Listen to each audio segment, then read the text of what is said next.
Young generation অনেকে অনেক কিছু বার করে, বাইক নিয়ে চারিদিকে ঘোরাফেরা করে, তাদের উদ্দেশ্যে কি বলবেন?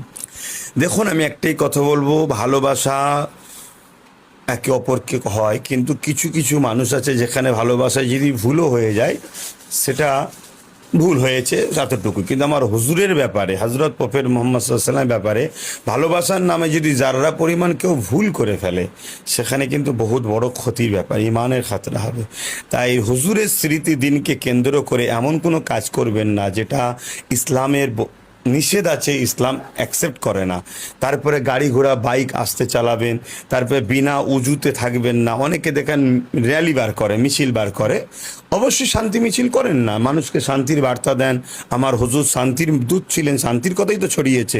কিন্তু সেই জায়গায় দেখা যাচ্ছে কিছু কিছু ছেলে এমনভাবে চলে যেখানে অনেক বাজনা বাজিয়ে ফেলে, নোংরা মানে কিছু মুখে গুটকা টুকরা এটা সেটা বিনা উজু থাকে, এগুলো যেন না হয়। কেন, যার র্যালি বার করেছেন তিনি এমন এক মহান সহিংসা, তিনার মতো দ্বিতীয় কোনো সহিংসা আসেনি আর আসবে না, যিনার সম্বন্ধে কোরআন পাকে মহান স্রষ্টা সৃষ্টিকর্তা তিনি বলছেন ইন্নাকা লাআলা খুলুকিন আযীম।